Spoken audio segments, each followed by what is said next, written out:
Merci Jean-Louis. Alors en parlant de lumière, c'est une bonne transition pour parler des autres moyens de communication, du cinéma. Mais avant de parler du cinéma, du web, et on parlait tout à l'heure des réseaux sociaux, des nouveaux modes de communication. Le web et YouTube est un de ces nouveaux moyens de communication massifs.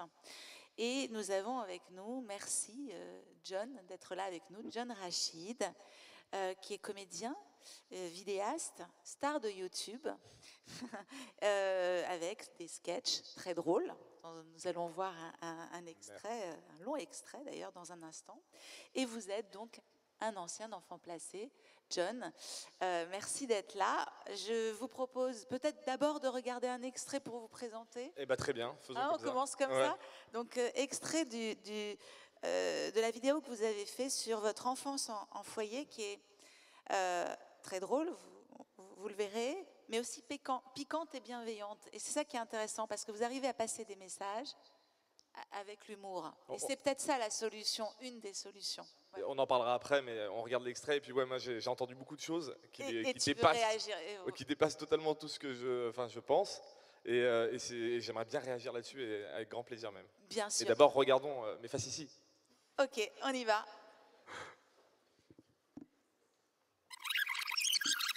Alors, on n'a pas tous grandi pareil. Sachez que parmi vous ou vos proches, il y a peut-être des gens qui ont grandi en foyer, comme moi. Faire de la dasse, de la masse. Je vous propose donc de retourner dans la plus belle période de ma vie, mon enfance, et en même temps la plus difficile, parce que j'ai pas grandi chez moi, comme je vous l'ai dit, j'ai grandi en foyer. Je veux pas faire pleurer dans les chaumières, j'en ai rien à foutre, mais en gros, quand j'étais petit, on habitait à 5 dans une pièce, une conciergerie, avec les murs qui s'effritent et les toilettes sur le palier. Tenez, regardez. Oui, ce n'était pas une période facile pour John Rachid. Car s'il manquait du nécessaire pour vivre dignement, John Rachid ne manqua pas d'amour, sa famille l'aimait tellement. Stop! Attendez, j'ai failli chialer, mais il y a un truc qui m'a coupé. C'est quoi ce que j'ai dans la main? Oui, ce n'était pas une période facile pour John Rachid, car son hétérosexualité curieuse juvénile lui donnait tantôt l'envie de se transformer en super guerrier et tantôt l'envie de câliner un chat drag queen. Et donc j'ai grandi là-dedans, en 20 mètres carrés, les murs qui s'effritent, pas de douche, on se douchait dans une grande bassine, je me rappelle. Et cette situation ne tarda pas à alerter les services sociaux. Bon, il y a aussi le fait qu'on s'est fait poucave par l'école parce que je dormais en classe. Et dans une école primaire où la majorité des enfants étaient des enfants scouts, le petit Mohamed qui s'habillait avec les habits de Coluche et dormait en classe, ça se repère très vite. D'ailleurs, moi j'ai une théorie sur pourquoi les services sociaux sont venus chez moi. La photo de classe. À mon avis, c'est là qu'on s'est fait griller. Madame John Rachid, enchanté, service social d'Adas. On a un problème avec le petit Mohamed. Au niveau des vêtements, si vous voulez, on a un niveau de précarité vraiment maximum. On va devoir faire intervenir l'une de nos spécialistes. Ma chérie, ça va pas du tout, c'est pas possible. L'enfant, il a 7 ans, il est habillé comme Jacques Chirac, bourré en vacances. Tu peux pas le laisser comme ça, c'est pas magnifique, non. Vraiment, hein. En plus, ton enfant, c'est un S, comme un SDF. Tu peux pas le laisser comme ça, madame, hein. On va donc devoir le placer en foyer de manière immédiate. Bon, je sais pas si ça s'est vraiment passé comme ça, mais en tout cas, à la fin de l'année scolaire de cette photo, je suis parti en foyer. Et quant à cette pige et qu'on me dit... Tu verras Mohamed, le foyer c'est exceptionnel. Tu auras plein de petits copains comme toi, pauvre. Tu auras une chambre à toi tout seul, que tu pourras décorer à ta guise. Tu feras des activités, du sport. En fait, c'est un peu comme Euro Disney, hein, sans les souris et les attractions. Enfin, peut-être qu'il y aura des souris, mais c'est pas les mêmes. Mais moi, quand il m'a dit ça, j'avais 7 ans, j'ai kiffé. J'étais grave content, je me suis dit, allez, on y va quand, c'est parti. Et en plus, ma famille, ça les soulageait financièrement. Mais en vrai, si le mec de la DAS, il était franc, il m'aurait surtout dit ça. Tu verras, Mohamed, le foyer c'est un cadre de vie que tu n'as pas. Tu auras une chambre à toi tout seul, effectivement, mais le soir, tu pleureras dans cette chambre, seule, grande et vide.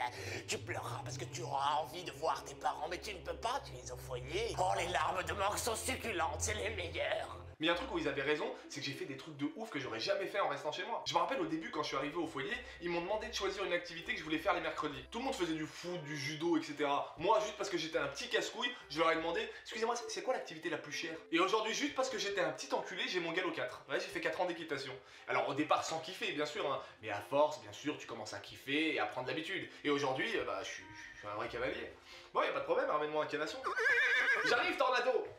Non, le foyer c'est pas facile quand t'es petit, mais j'ai fait des trucs de ouf grâce au foyer, faut pas se mentir. Je partais au ski tous les hivers, aujourd'hui je suis un tueur en ski, à la plage tous les étés. Moi c'est pas en restant à la MJC du quartier que j'aurais fait ça. Hein. Eh les gosses, grosse surprise aujourd'hui, devinez quelle activité de malade on va faire? Un tournoi de ping-pong! Ça marche, j'y vais. Quand on parle de foyer, les gens qui connaissent pas trop, ils ont tendance à penser à ça. C'est moi qui décide si t'as faim ou pas. Mange, je te dis. Mangez!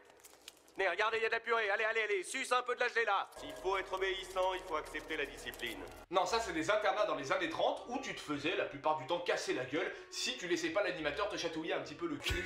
Non, le foyer, pour ceux qui visualisent pas trop, c'est une espèce de colo un peu plus strict où tu resterais toute ton enfance. Et au foyer, en fait, t'es encadré par des éducateurs. Alors il y en a qui étaient clairement là pour faire leur boulot, hein. Ils faisaient leurs heures, c'était une espèce de maton froid avec qui tu parlais presque pas. Et d'autres qui étaient un peu plus impliqués, qui étaient comme une deuxième famille, qui t'apprenaient des vraies choses de la vie. Et ceux-là, je les kiffais, parce que déjà j'avais pas le choix, et de deux, je passais plus de temps avec eux qu'avec ma propre famille. Et avec le recul, comment je respecte ce taf, parce qu'il faut vraiment être altruiste pour faire ce métier. Et t'avais des éducateurs qui venaient d'arriver, qui venaient d'avoir leur diplôme, qui étaient emplis de compassion et tout. Et nous, on était juste des ados en pleine crise d'adolescence, la pire période, à base de ouais, t'es pas mon père de toute façon, t'es juste mon éducateur.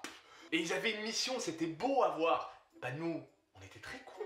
Bonjour à tous, alors mon prénom à moi c'est Jean-Marc. Fils de pute! Ça peut être un surnom. Alors je suis là tout au long de l'année pour vous aider, je suis votre nouvelle Voilà, tu extériorises et tu en as besoin. C'est normal, à la maison ça n'a pas été facile tous les jours. Et ça je le comprends très bien. Alors, se faire enculer, la sodomie, ça c'est l'éducation sexuelle, c'est un autre chapitre qu'on verra en février. Vas-y, mange ta mère! Alors, je mange pas ma mère, hein, ça c'est du cannibalisme, moi je suis vegan et ça c'est autre chose encore.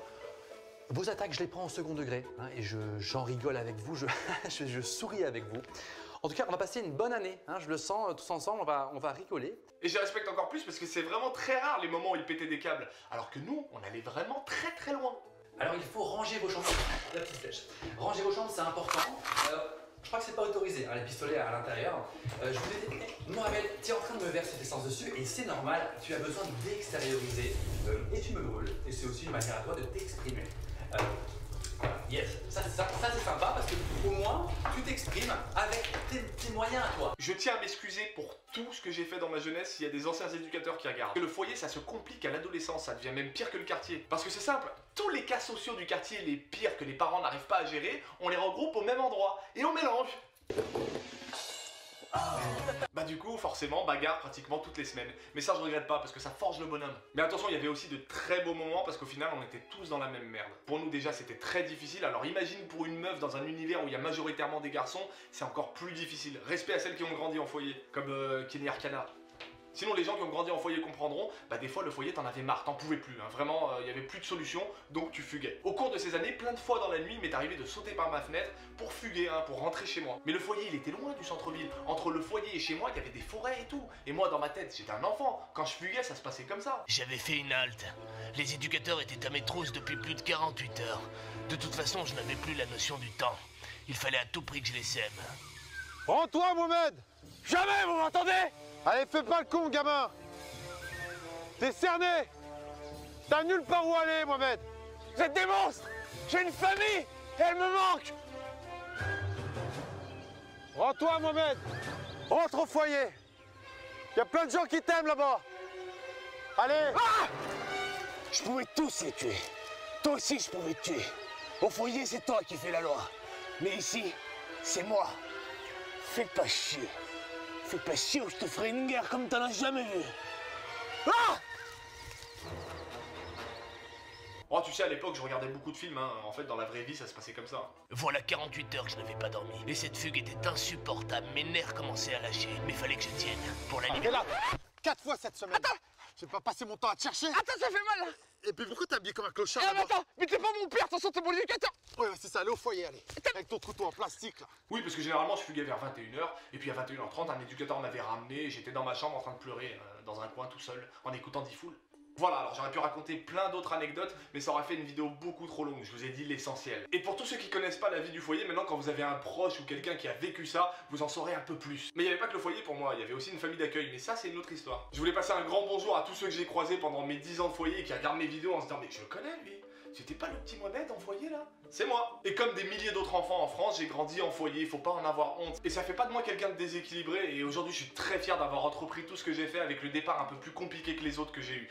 Alors attendez, tous vous faire enculer les rageux! La vie de ma mère, est-ce que quelqu'un a vécu ce que j'ai vécu?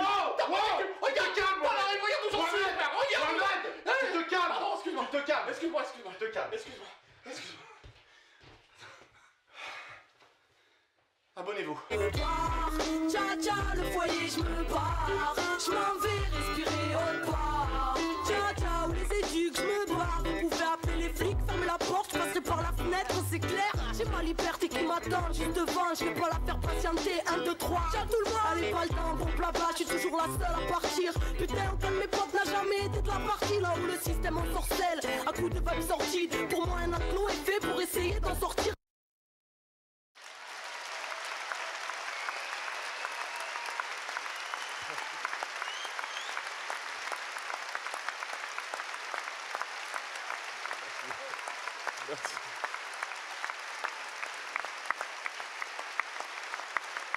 Merci, merci, merci. Ouais, du coup, je suis ému là, c'était pas prévu ça. Merci.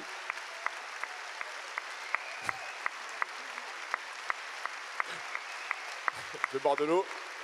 Merci.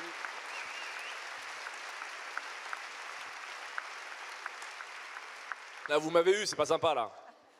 Normalement, je suis résistant en plus, j'ai même pas peur, je suis même pas impressionné, mais là, c'est dur quand même. Merci beaucoup.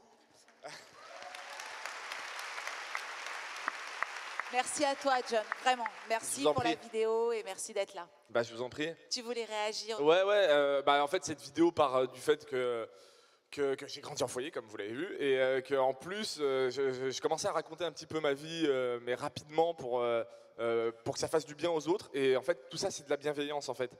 J'avais fait une vidéo sur les crises d'angoisse et j'avais eu des retours des gens qui faisaient des crises d'angoisse. Et je me suis dit, mais attends, si ça, j'ai autant de retours sur des crises d'angoisse, qu'est-ce que ça va être si je parle des foyers? Et je l'ai mis en me disant, bah, en fait, il y a peut-être qu'une petite partie de la population qui va être touchée par les foyers, parce qu'on n'a pas tous grandi en foyer. Et finalement, j'ai eu un torrent, en mettant la vidéo, j'ai eu des vues incroyables, j'ai eu un torrent de réactions. Après, moi, tout à l'heure, on parlait du négatif. Effectivement, le négatif fait vendre, c'est sûr et certain. Plus on va être négatif, plus on va être mauvais, plus ça va faire parler. Par exemple, moi, j'aurais fait une vidéo sur les foyers en dénonçant des problèmes. Alors, j'en ai pas eu, je suis désolé pour tous ceux qui en ont eu. Moi, j'ai pas eu de problème en foyer, à part le manque de mes parents et la solitude. J'ai rien eu d'autre, vraiment. Mais j'aurais fait une vidéo qui parlait des problèmes en foyer, j'aurais été invité sur tous les plateaux, c'est sûr et certain. Là, non, mais j'ai la chance d'avoir une communauté qui me suit, j'ai la chance d'avoir du monde qui me suit, j'ai la chance d'avoir des amis médiatiques, comme Norman, qu'on a pu voir à l'intérieur, qui a fait l'éducateur, et ce qui fait que ça a rayonné beaucoup plus que ça le devrait normalement, parce que malheureusement, et il l'a très bien dit tout à l'heure, le monsieur, je ne sais plus le nom, quand on parle du bad buzz, quand on veut faire du bad buzz, quand on parle du négatif, ça marche. Bon, moi, ça a marché autrement. Donc, il y a d'autres voies pour en parler. Et moi, je me suis servi de l'humour parce que bah, vu les réactions, je suis désolé, vous m'avez touché en plus, mais vu les réactions que ça donne quand on fait rire les gens sur un sujet aussi dur, je trouve qu'il n'y a pas plus forte arme que ça, quoi. Le torrent que j'ai pris là dans la gueule, c'est fort, quoi. Et je pense que ça a touché les gens pareil. Moi, j'ai reçu des milliers de messages d'enfants placés, d'éducateurs. Moi, j'ai la chance de continuer à voir mes éducateurs. J'étais avec Jean-Marc, qu'on voit dans la vidéo la semaine dernière. On a bu un verre ensemble. J'ai la chance de continuer à garder contact avec ces gens-là qui m'ont fait grandir. J'ai la chance d'avoir eu une expérience incroyable avec des choses que j'aurais jamais faites, même si chaque seconde était dure, chaque année était dure. Chaque fois que le juge me disait que tu repartais pour une année, je pleurais à chaque fois et c'était dur. Donc, moi, j'ai placé le curseur, excusez-moi, c'est peut-être pas le bon endroit pour dire ça, mais sur l'enfant, plus que sur le social. Moi, c'est le ressenti de l'enfant, quoi.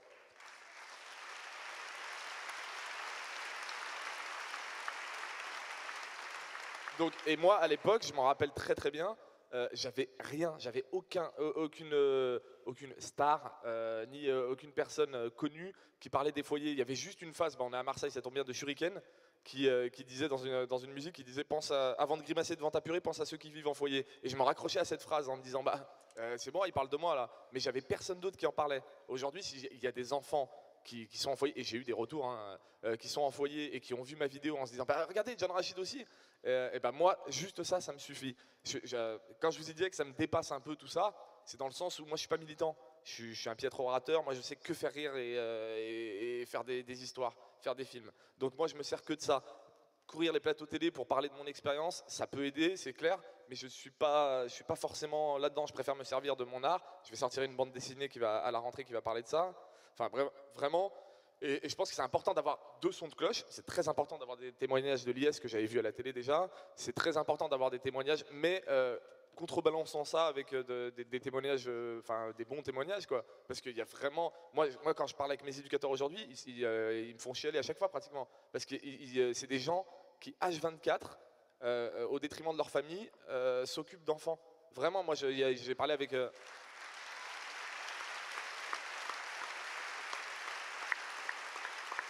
Je parlais notamment avec Gamal, qui était un autre éducateur à moi, et qui me disait que ses enfants, quand ils rentraient à la maison, lui disaient des fois tu t'occupes plus des enfants de foyer que nous. Donc c'est un métier qui prend totalement tout le temps qu'on a, quoi, et toutes les émotions même. Et c'est dur, et je parlais avec Jean-Marc la semaine dernière, et c'est dur de jauger qu'est-ce qu'on donne aux enfants, qu'est-ce qu'on garde pour nous, qu'est-ce qu'on garde pour la famille. Bref, je respecte tellement ce métier que, enfin, je pense que de toute façon dans tous les corps de métier il y a des tordus, et ce genre d'expérience.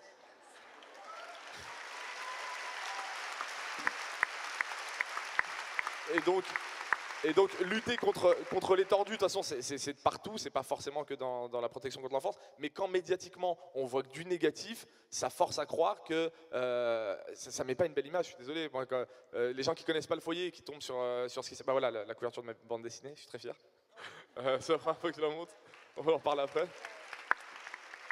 Je pense que c'est très important d'avoir des témoignages de souffrance, parce qu'il y en a eu beaucoup, mais de l'autre côté, il faut contrebalancer ça absolument avec du positif, quoi. Il faut vraiment dire parce que sinon, je me mets à la place d'un éducateur qui voit à la télé ce genre de reportage et qui fait bien son travail, et qui se dit, bon bah maintenant, médiatiquement, et pour tout le monde, être éducateur en foyer, c'est être un tordu qui fait des choses, ou machin. Et il y a pas ils peuvent pas se raccrocher à quelque chose. Et moi, quand je parle avec mon éducateur Jean-Marc, et que je le vois ému parce que mon parcours a marché, après je suis une exception, c'est pas forcément grâce au foyer que je m'en suis sorti par la suite, je me suis un peu démerdé, mais en tout cas, ça m'a apporté beaucoup de choses, ne serait-ce que culturellement parlant. Moi, j'avais un éducateur Gamal qui me parlait de l'Odyssée d'Homère, qui me parlait de livres, et moi je lisais tout le temps grâce à lui. Donc ils m'ont apporté quelque chose. Donc médiatiquement, si on pouvait dire ça aussi, moi j'essaye avec ce que je peux, mais comme je vous ai dit, moi j'ai ma communauté, ça fait plus d'1 million de vues, c'est super bien, ça a mis la lumière sur ça, mais j'ai pas non plus été invité sur tous les plateaux en me disant, voilà, à la sortie de la BD, ou peut-être,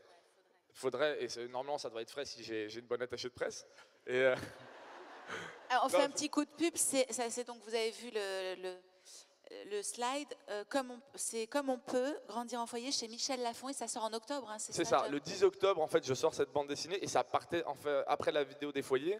Je cherchais un thème et j'avais déjà écrit en fait toute mon histoire au foyer pour pas oublier. J'écris moi pour pas oublier les choses. Donc j'avais tout écrit cette histoire, et on a trouvé Michel Lafon m'a trouvé un dessinateur. On s'est super bien entendu et je lui ai dit bah tiens, est-ce que tu peux faire quelque chose avec ça? Il l'a lu, il a trouvé ça super émouvant, et du coup on a sorti ça, et c'est ce que je raconte dans la vidéo en détaillé, en 1000 fois détaillé. On a tout, on a les éducateurs, on a chez moi, quand je rentrais chez moi, parce qu'on rentre chez nous les week-ends.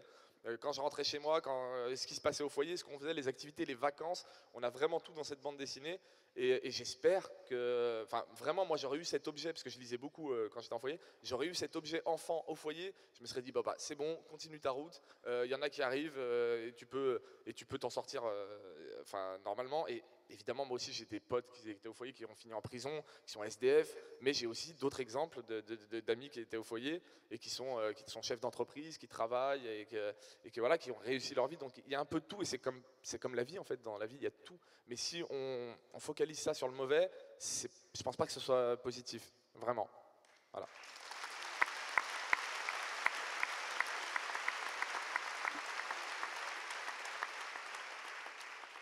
Sincèrement, quand on a vu ta vidéo à Repère, en fait, on l'a diffusée et elle a cartonné tout de suite. Et je pense que ce qui a fait que ça a marché aussi, c'est parce qu'en fait, moi, quand je l'ai découvert, en fait, je savais même pas que tu avais été en foyer. Enfin, je te connaissais évidemment, ouais, mais j'avais aucune idée en fait de ton parcours.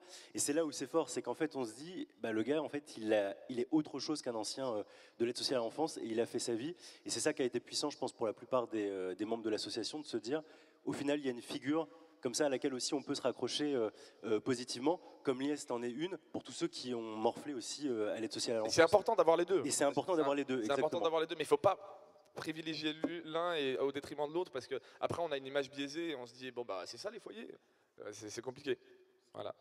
Et moi, si j'ai pu toucher des millions de personnes, d'enfants, de gens, mais j'ai reçu aussi des messages d'enfants qui n'ont pas grandi en foyer qui me disaient, bah, c'est comme ça les foyers, ok, d'accord. Voilà. Et donc on fait comprendre des choses. Non, mais il y en a qui avaient envie d'y aller pour faire du cheval.